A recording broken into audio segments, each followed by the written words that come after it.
on many issues that actually are much more important to the average person. They represent the wealthy and the powerful. Based on what I understand about the party and its policies, and to some extent who is financing it, I don't believe Reform is an anti-establishment party in any meaningful way.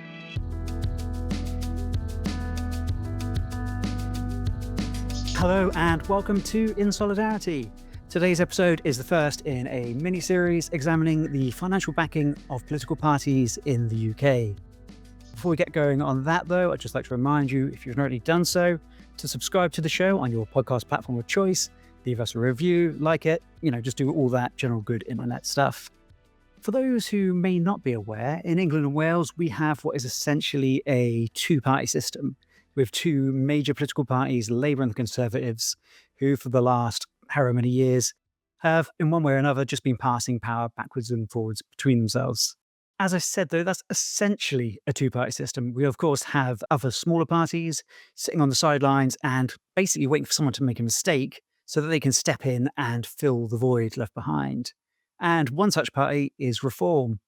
Reform is currently a relatively small party. They have just 5 MPs in Parliament, which ties them as the 7th most represented party in UK politics.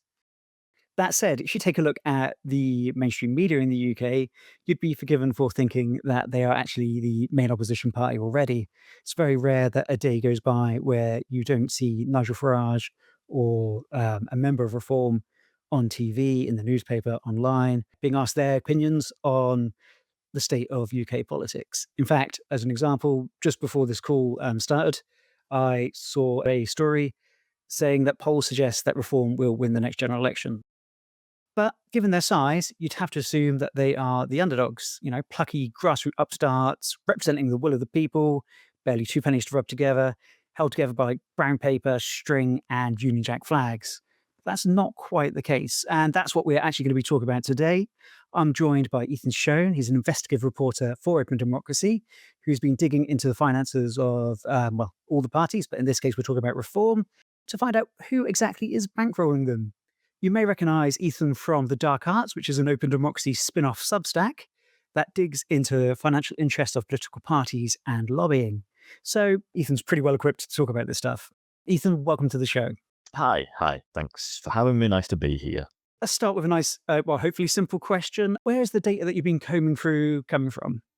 Yeah, so that is, thank you, a quite a nice, easy one to start. So the Electoral Commission, which kind of governs political finance in the UK, especially kind of donations to political parties, and it also kind of oversees their spending. But the Electoral Commission publishes data on what it terms to be kind of large donations on a quarterly basis with a kind of a bit of a delay. So from what we can currently see at the moment, it tells us about the money that's gone into the major political parties in the last year, 2024, which was obviously an election year, and obviously during those periods we see an influx of money into politics more so than in non-election years.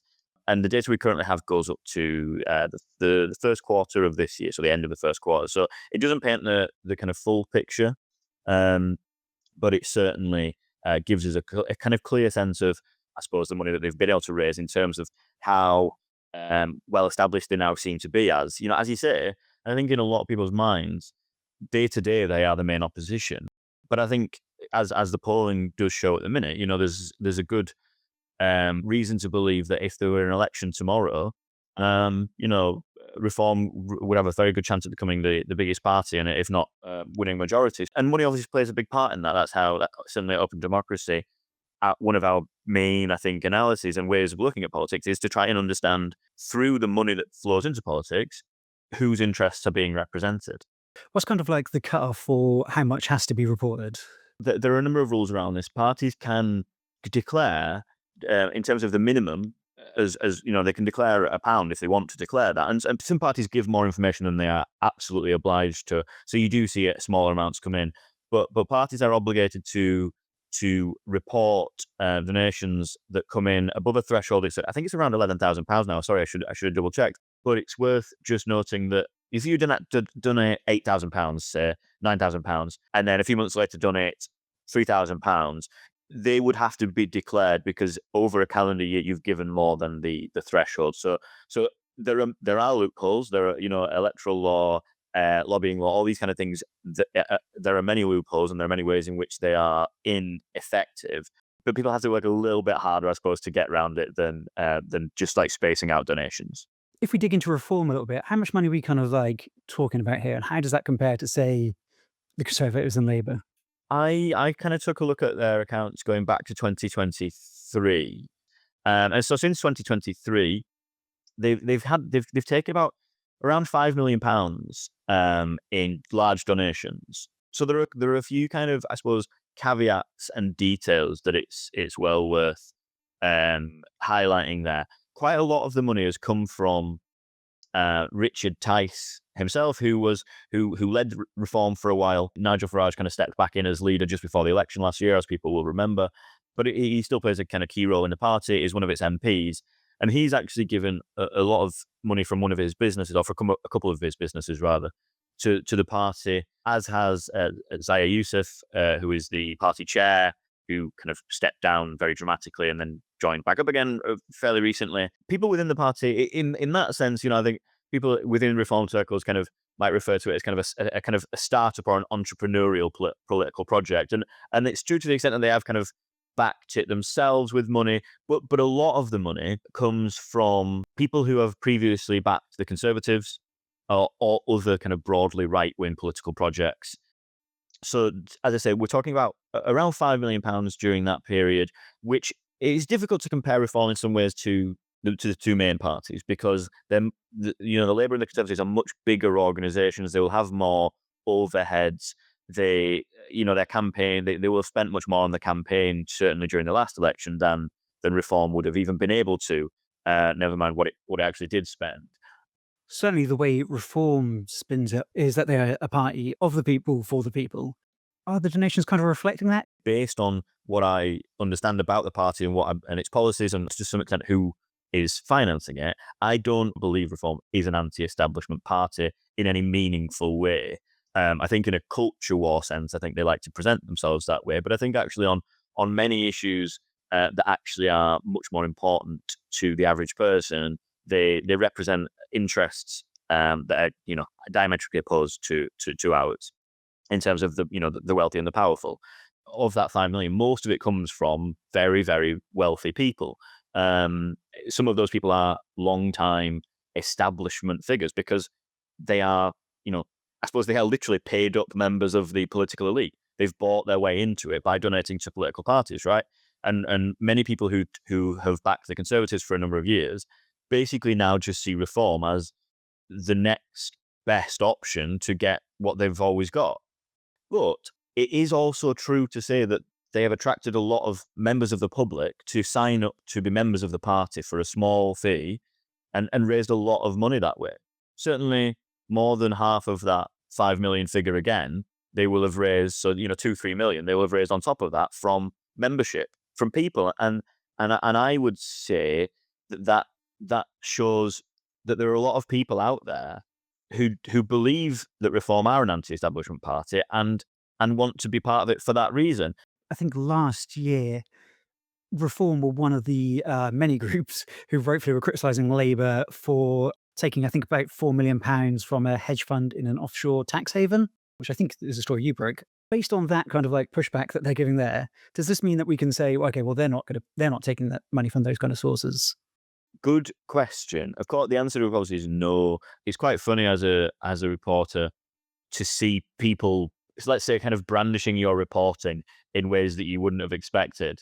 And so then, to see that being cited. But I think it highlights a real issue, which is that if people look around at their political parties and they see, well, Labour is taking £4 million from a hedge fund, which, for legal reasons, it's probably worth saying that there is no suggestion that they avoid tax or have done anything untoward in that, but they are certainly controlled by an organization based in the Cayman Islands or a business entity based in a tax haven.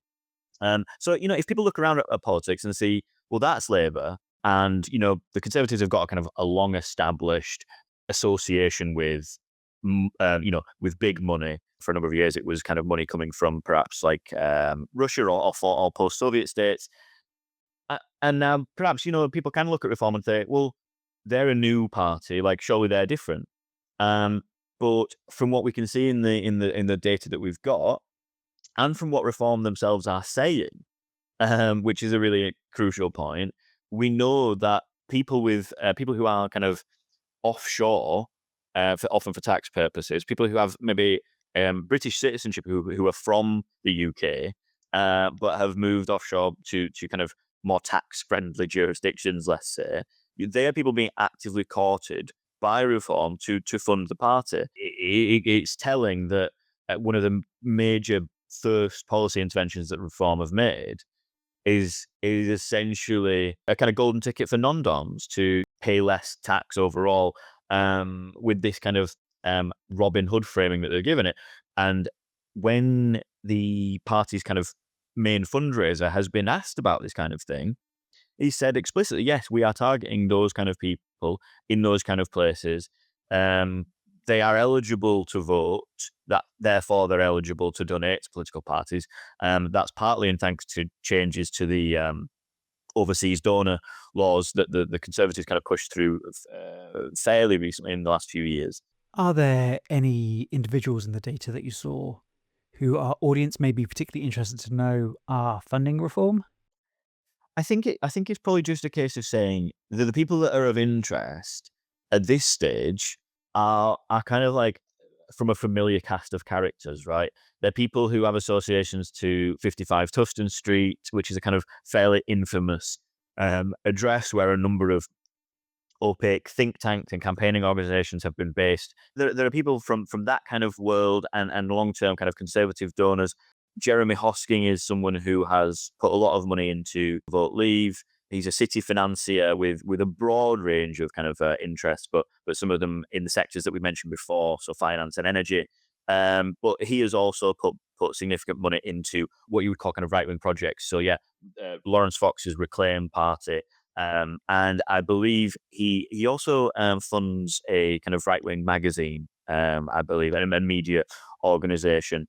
I also think there's a way in which, I mean, not included in the 5 million figure that we're talking about, two kind of leading Reform MPs, so Nigel Farage, obviously the party leader, and Lee Anderson, who defected from the Conservatives to Reform, both of them have shows on GB News, right? Which is a news network which is overtly there to shift the Overton window in British politics and to move the conversation to the right. That is its kind of stated goal. And I think there are ways in which we can and should think of the fact that Nigel Farage has a very well-paying job with GB News and Lee Anderson has a very well-paying job with GB News.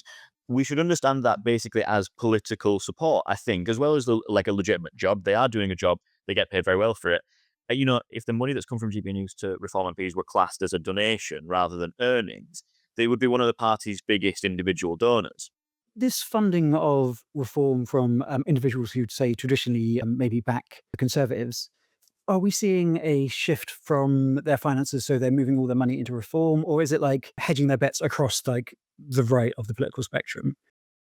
I have some reason to believe and evidence to suggest that uh, some of Reform's support is yet to show up in official data. I'll put it that way for now. Among the Conservative donors who've moved to Reform, most of them are now, from my understanding, kind of exclusively backing Reform. It's kind of like friendship with Conservatives ended, Reform is my best friend now, kind of thing. Um, like, but I think there within that, I think there are maybe one or two who are like, yeah, I see it basically as I'm supporting two political projects that I agree with, with major parts of, and kind of strategically doing that, as you say, as almost like a hedge. But I think for the main part, yes, it's people who have moved from the Conservatives to Reform. On that subject of donors whose associations have yet to kind of materialize, in the past you've written about George Cottrell. Is he someone of interest in this?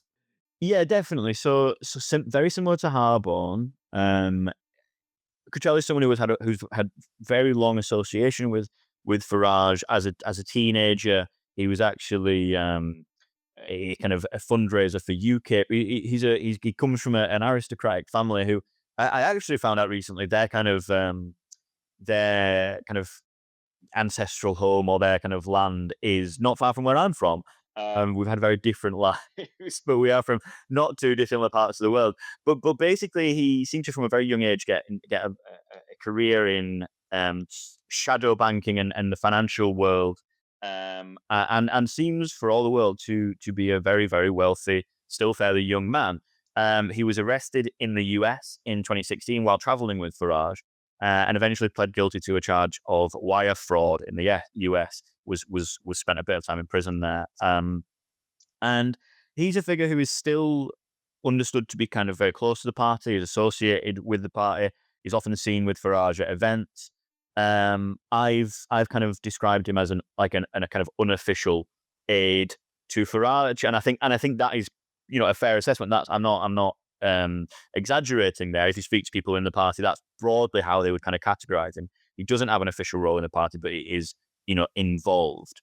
But what's interesting is that his mum is currently, other than people directly in the party like Richard Tice, she is the Reform's largest donor in this period that we're talking about, having given £750,000. Now, as I say, they are a very wealthy family, from what I understand, and although she has no kind of public profile, she was reported a long, long time ago to have been a kind of girlfriend of the current king, but has no real kind of public face, and as far as we know, is not involved in the party in the way that her son is. But he hasn't donated to the party, and she has given a lot of money. Now, similar to Harborne, one of the reasons that Cottrell may not have given directly is that he too is based outside of the UK predominantly, according to reports. So he's understood to live kind of between Montenegro and the UK. And like Harborne, he has also paid for Farage's travel, but hasn't donated directly to the party. So again, when we know that the rules mean that you can donate travel but not cash, and we see donors who have foreign connections giving one and not the other, I think the theory there is based on that evidence, I suppose. And I should say, it is a theory. There is nothing to suggest that the donations from Fiona Cottrell are, from her son in any way. I think the way I would understand it is it's perhaps a kind of, it's from the family. On the subject of financially, let's say financially well-off people, on the subject of these like fantastically rich people making donations, if they are found to say have broken a donation law, what is the punishment for that? Is it just like, is it a fine? And in which case, does that make it all a bit like?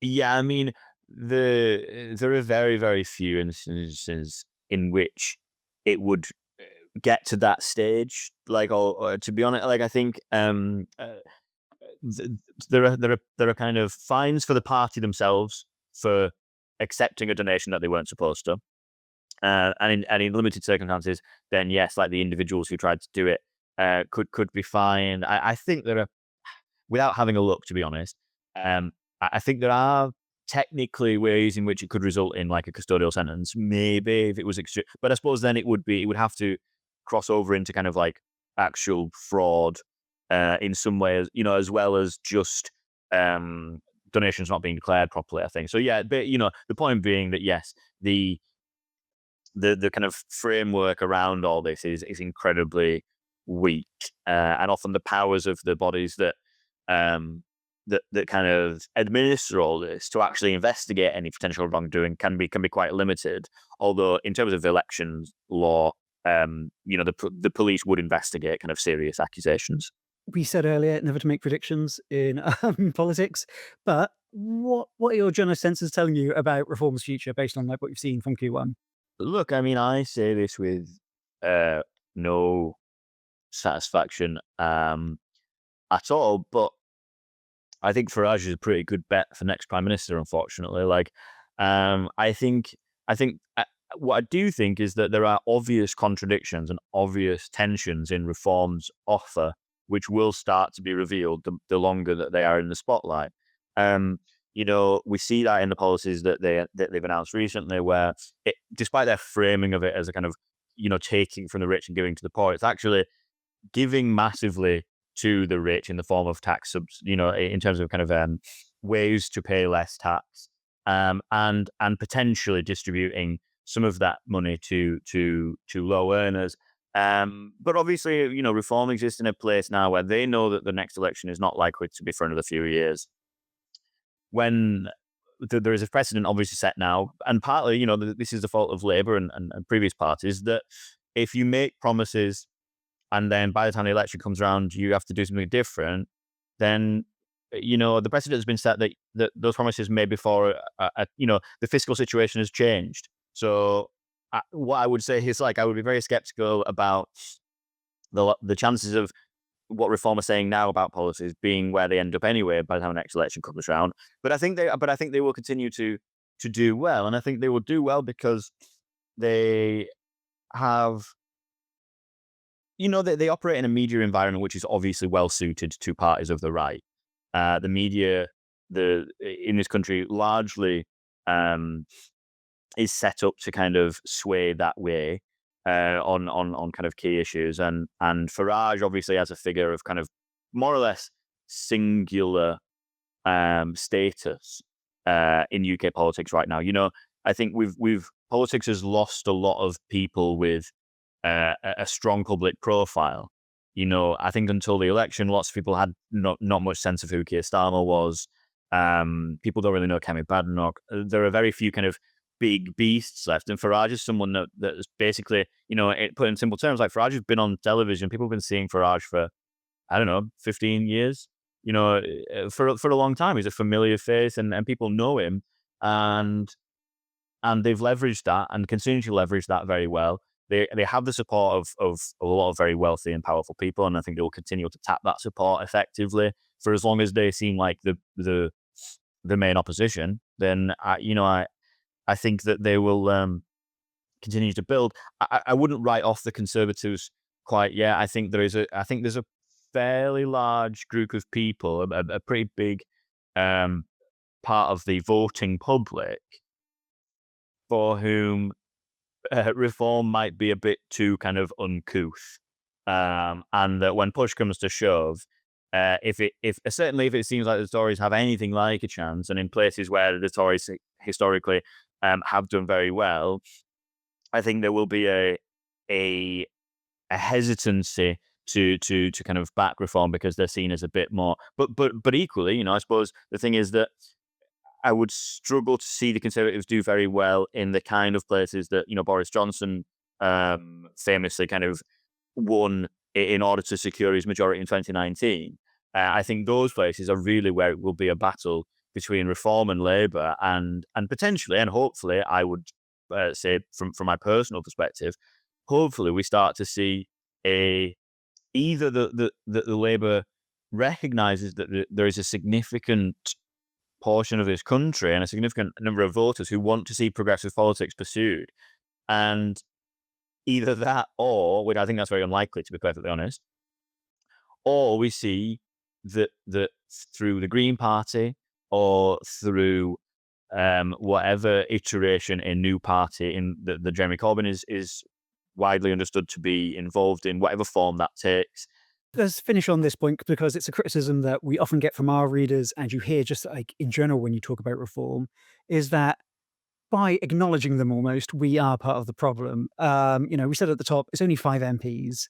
Are we giving them more credence and attention than they deserve here? Yeah, do you know, it's a really interesting question, isn't it? And I think there's definitely some truth in that, but I think there are a couple of points to make. So the first is that right now, as we talk, I think that we missed a boat on that one. Like, Reform are now they're consistently showing us, if not the kind of main opposition, then like leading in the polls on in some places. They are demonstrably the most influential political force in the UK currently outside of the government, and I guess to some extent people might say, well, yeah, that's because of the media boosting them, and that leads us on to as I said before, the media in this country is weighted to the right and is always going to boost and give a platform to the kind of politics that Farage is associated with. So yeah, they were kind of playing on easy mode in that sense, but it's also been it's been part of their strategy to focus, I suppose, on whereby other small parties, if we were to call them a small party, the Greens, let's say, are and have been strategically focused on and putting most of their resources into a handful of seats and winning there or building up councils, right? And so they haven't spent a great deal of energy and resource. Not that they have the same level of resource as Reform, but they haven't put that kind of resource into like their kind of national media presence. Whereas Reform did focus on that, and it's kind of it's a bit like the kind of the Trump thing. In his first candidacy for presidency in the US, he was all over the TV, and media did fall into the trap of, because it was so outlandish and because it was an entertaining story, all eyes were on him. And I think there's probably a case that the media still, some of that was intentional, some of that was from people who wanted that effect. Much of it wasn't. And I think from that type of media, that lesson still probably hasn't been learned, or certainly wasn't learned. And the result of it is, much like in the US, it would be silly to say that the media shouldn't focus on Donald Trump.